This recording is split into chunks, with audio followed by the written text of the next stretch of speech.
BRS Congress మధ్య సవాళ్లు ప్రతి సవాళ్ల పర్వం నడుస్తోంది. వరంగల్ పశ్చిమ నియోజకవర్గంలో జరిగిన అభివృద్ధి పనులు కేంద్రంగా ఈ ఛాలెంజ్ల పర్వం మొదలైంది. కేటీఆర్ వ్యాఖ్యలతో మొదలైన ఈ పొలిటికల్ ఎపిసోడ్ పరస్పర దాడుల వరకు వెళ్లింది. నయీం నగర్ నాలాకు సంబంధించి ఎమ్మెల్యే నాయని సవాళ్లు స్వీకరించిన బీఆర్ఎస్ నేతలు ఆ మరుసటి రోజు అక్కడికి వెళ్లి హడావుడి చేశారు. ఆ క్రమంలో బీఆర్ఎస్ నేతలపై తీవ్ర ఆరోపణలు చేసిన ఎమ్మెల్యే నాయని పేదల దగ్గర కబ్జా చేసిన భూములు తిరిగివ్వడానికి 10 రోజులు డెడ్ లైన్ విధించడం పొలిటికల్ హీట్ మరింత పెంచింది.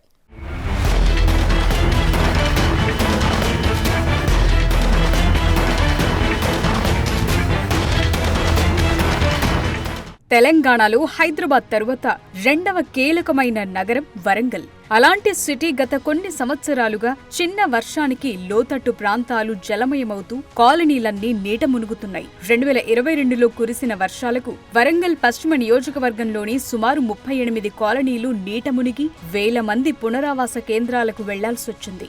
రెండవ రాజధానిగా పేరు ఉన్నప్పటికీ మౌలిక వసతుల కల్పన ముంపు సమస్యను తీర్చడంలో గత 10 ఏళ్లుగా బీఆర్ఎస్ నిర్లక్ష్యం వహించింది. అసెంబ్లీ ఎన్నికల ముందు వరంగల్ పశ్చిమ నియోజకవర్గంలో మౌలిక వసతుల కల్పన కేంద్రంగానే రాజకీయాలు నడిచాయి.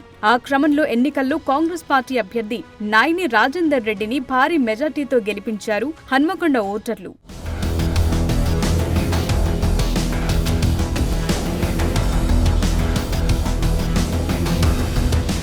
హన్మకొండ జిల్లాలో ప్రధాన సమస్య నయీం నగర్ నాలా ముంపు సమస్య. దీనిపై ప్రత్యేక దృష్టి పెట్టిన ఎమ్మెల్యే నాయని రాజేందర్ రెడ్డి నాలా వెడల్పు, రిటర్నింగ్ వాల్ నిర్మాణం, నయీం నగర్ బ్రిడ్జ్ నిర్మాణాన్ని యుద్ధ ప్రాతిపదికగా మొదలుపెట్టించి రికార్డ్ సమయంలో పూర్తి చేయించారు. అంతేకాకుండా 10 ఏళ్లుగా నిర్లక్ష్యంగా నడుస్తున్న కాళోజీ కళాక్షేత్రాన్ని పూర్తి చేయించారు.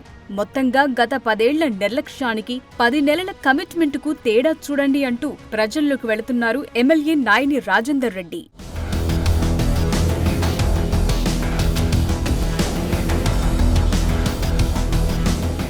వరంగల్ పశ్చిమ నియోజకవర్గంలో గత ప్రభుత్వం నిర్లక్ష్యం వహించిన పనులు యుద్ధ ప్రాతిపదికన పూర్తవుతుండటంతో వాటి క్రెడిట్ దక్కించుకోవాలని బీఆర్ఎస్ చూస్తుండటం విమర్శల పాలవుతోంది.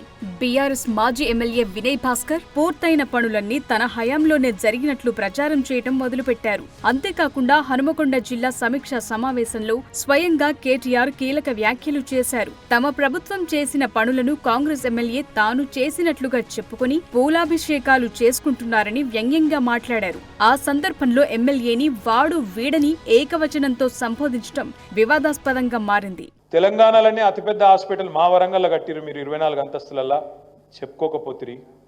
భారతదేశంలోనే అతిపెద్ద టెక్స్టైల్ పార్కు మా వరంగల్లోనే కడితిరి, కాకతీయ మెగా టెక్స్టైల్ పార్క్ అని. దాని గురించి గొప్పగా చెప్పుకోపోతిరి.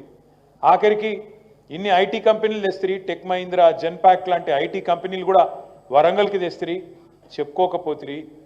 ఇన్ని పనులు చేసి చెప్పుకోలేదు. అవతలోడేమో మీరు ఏం చేయలేదు అన్నాడు. ఇప్పుడే మా తమ్ముడు సీను చెప్పిండు, ఆ నయీం నగర్ నాలా కానీ ఇంకోటి కానీ 300 కోట్లు పెట్టి ఖర్చు పెట్టి కట్టి మొన్నవాడు మీ ఎమ్మెల్యే అన్నట్టు పూలాభిషేకం చేయించుకోవట్టే. 7 అన్న 9 అన్న తెలియదు. 9 నెలల 9 రూపాయలు దేనోడు ఆయన పూలాభిషేకాలు చేయించుకుంటాడు. జల్దీ ఉడగొట్టిండట. ఈ సిపాయి వచ్చినాకనే అయిపోయిందట. ఈయననే మొదలుపెట్టిండట, ఈయననే అయిపోయిందట, మొత్తం అయిపోయిందట. గట్ల వాడేమో చేయంది చెప్పుకోవటం, మనమేమో చేసింది చెప్పుకోలేదు.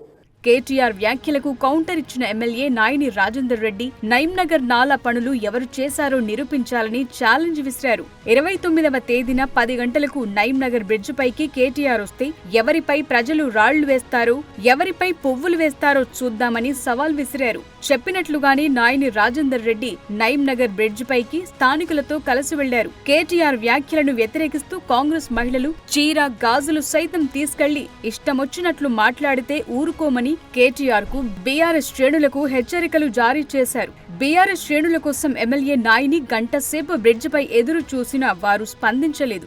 ఆ క్రమంలో పార్టీ ఆఫీస్ కోసం పార్కును కబ్జా పెట్టిన వారు అబద్ధాల ప్రచారాలు చేసుకుంటున్నారని నాయని తీవ్ర స్థాయిలో మండిపడ్డారు.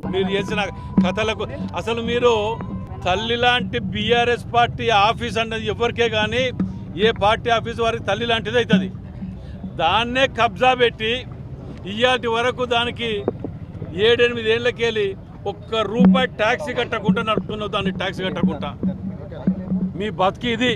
నిజంగా కూడా నేను చెప్తున్నా, ఇలా మీకు చీము నెత్తురు సిగ్గు శరం ఉంటే బీఆర్ఎస్ పార్టీ ఆఫీసు అది ప్రజలది, అది పబ్లిక్ది, పార్క్ ల్యాండ్ అది.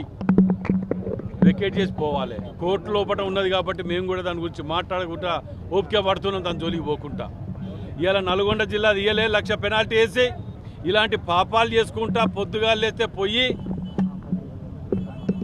ఇవాళ వచ్చిరాని మాటలు మాట్లాడుతున్నావు. బిడ్డ నన్ను గోకొద్దు, నన్ను గెలికితే జీవితకాలం ఎందుకు గెలికినరా విని బాధపడతారు బిడ్డ. మీరు అనుకుంటారు మాది తెరిచిన పుస్తకం బిడ్డ, మాది మీ తిరగ బతుకులు కాబట్టి మాయి. ప్రతి నిమిషం మేము ఒక్కొక్క నిమిషం మేము వాడ గలి తిరుక్కుంటా. ఇవాళ నువ్వు 10 ఏళ్ళలో చేయలేనిది మేము 10 నెలల్లో చేసి చూపించడం అనటానికి ప్రజలే ఇది సాక్షి, మీడియా సాక్షి. అయితే మరుసటి రోజు బీఆర్ఎస్ మాజీ ఎమ్మెల్యే వినయ్ భాస్కర్ తన అనుచరులతో ర్యాలీగా నయీం నగర్ బ్రిడ్జ్ పైకొచ్చి బ్రిడ్జ్ నిర్మాణానికి నిధులను గత సర్కార్ విడుదల చేసిందని, తాను బ్రిడ్జ్ నిర్మాణం మొదలుపెట్టే లోపే ఎన్నికల కోడ్ రావటంతో ఆగిపోయిందని, బ్రిడ్జ్ క్రెడిట్ ను తన ఖాతాలో వేసుకునే ప్రయత్నం చేశారు. స్థానిక ఎమ్మెల్యే నాయని రాజేందర్ రెడ్డి అక్రమాలకు పాల్పడుతున్నారని, దోచుకున్న సొమ్మును విదేశాలకు తరలిస్తున్నారని తీవ్ర ఆరోపణలు చేశారు. మరి శాంక్షన్ చేసినాం. అయితే ఈ నగరానికి మరి సమ్మయ్య నగర్ 100 ఫీట్ రోడ్డు, రెండోది కరీంనగర్ నుంచి వచ్చే వాళ్ళకు, ఇక్కడి నుంచి కరీంనగర్ పోయే వాళ్ళకు 2 రహదారులు కాబట్టి 2 ఒకటేసారి పనులు చేయొద్దని చెప్పి మరి అధికారులందరూ కూడా సూచిస్తే ఫస్ట్ నయీం నగర్ నాలా రిటైనింగ్ వాల్ కట్టి అక్కడ మొత్తము వర్షం వచ్చినా కూడా ఇబ్బంది కాకుండా మరి అది పూర్తి చేయడం జరిగింది. అక్కడ 100 ఫీట్ రోడ్ కాజ్బేట్ నుంచి యూనివర్సిటీ వరకు కూడా 100 ఫీట్ రోడ్డు మరి నిర్మాణం చేయడం జరిగింది. ఆ సమయంలో సరే కొంత కరోనా రావచ్చు, ఇంకా ఇతరత్ర ఇబ్బందులు కావచ్చు, వర్క్ ఫోర్స్ కూడా లేకపోవచ్చు, ఇంకా టెక్నికల్గా కూడా మరి ఇక్కడ ఈ డిపార్ట్మెంట్ ఇరిగేషన్తో కోఆర్డినేట్ చేయాలి, ఆర్ఎన్బితో కోఆర్డినేట్ చేయాలి, నేషనల్ హైవేతో కోఆర్డినేట్ చేయాలి. ఈ 3 డిపార్ట్మెంట్ సమన్వయం చేసేదానికి కొంత ఆలస్యం కావచ్చు. ఇప్పటికి కూడా వంకర్ టింకర్ నాలా నిర్మాణం చేసింది. నేను ఈ సందర్భంగానే అంటున్నా, నన్ను ప్రశ్నించడు కాదు బాబు, ఈరోజు నీ బంధువులున్న బిల్డింగ్లు, నీ బంధువులున్న కళాశాలలు, నీ బంధువులు ఉన్నటువంటి బడా బంగ్లాలు కూల్చేసిన తర్వాత పేదలు కట్టుకున్నటువంటి గుడిసెల జోలికి పో.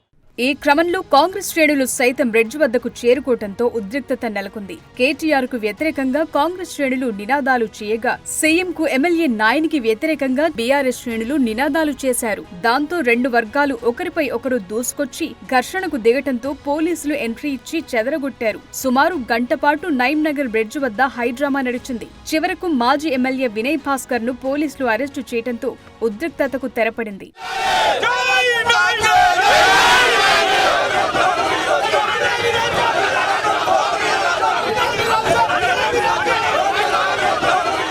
మాజీ ఎమ్మెల్యే వినయ్ భాస్కర్ చేసిన వ్యాఖ్యలకు మరోసారి ఎమ్మెల్యే నాయని నాగేందర్ రెడ్డి కౌంటర్ ఇచ్చారు. బీసీ పేరు చెప్పుకుని బీసీలను అణగదొక్కిన చరిత్ర వినయ్ భాస్కర్ దని మండిపడ్డారు. తనపై చేసిన ఆరోపణలను నిరూపించాలని మరోసారి సవాల్ విసిరారు. వినయ్ భాస్కర్ చరిత్ర బయటపెడితే మద్రాసుకు పారిపోవాల్సిందేనని ఫైర్ అయ్యారు. 10 ఏళ్లలో అధికారాన్ని అడ్డుపెట్టుకుని పేదల దగ్గర దోచుకున్న భూములను తిరిగి వారికివ్వాలని, దానికి 10 రోజుల డెడ్లైన్ విధించారు. లేకుంటే వినయ్ భాస్కర్ బాధితుల సంఘం ఏర్పాటు చేసి ప్రజల ముందు తన చరిత్రను బయటపెడతానని తీవ్ర హెచ్చరికలు చేశారు.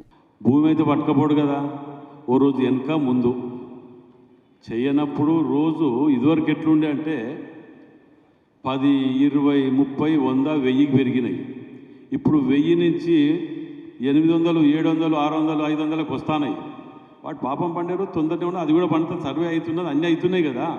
వాటినేమో ఎవరిని వదిలిపెట్టేది లేదని చెప్తున్నా నేను. మీకన్నా ఎటువంటి అనుమానమే లేదు అందులో. మీరు ఇంకోటి కూడా చెప్తున్నా, మీ దృష్టిలో ఉన్నవి కూడా మాకేమైనా ఉంటే ఇవ్వండి. నేను నిన్న మీకు ఇంకోటి విచిత్రంగా చెప్తే ఏమంటుందంటే, నేను బయటికి వెళ్ళిన తర్వాత వీటి మీద పోరాటం మొదలుపెట్టిన తర్వాత నా సెల్లుకు వినయ్ భాస్కర్ గారి ఫాలోవర్స్, అభిమానులు అడగకుండానే ఆధారాలు పంపుతారు with evidences.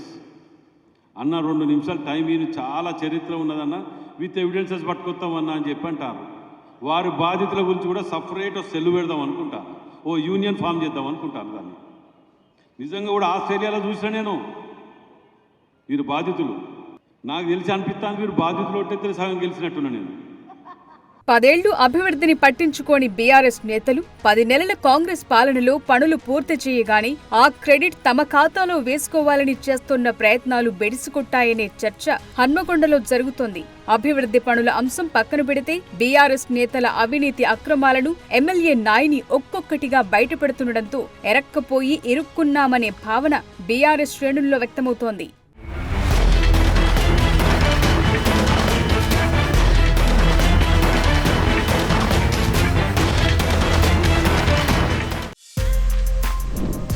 For more videos like this, subscribe Big TV channel.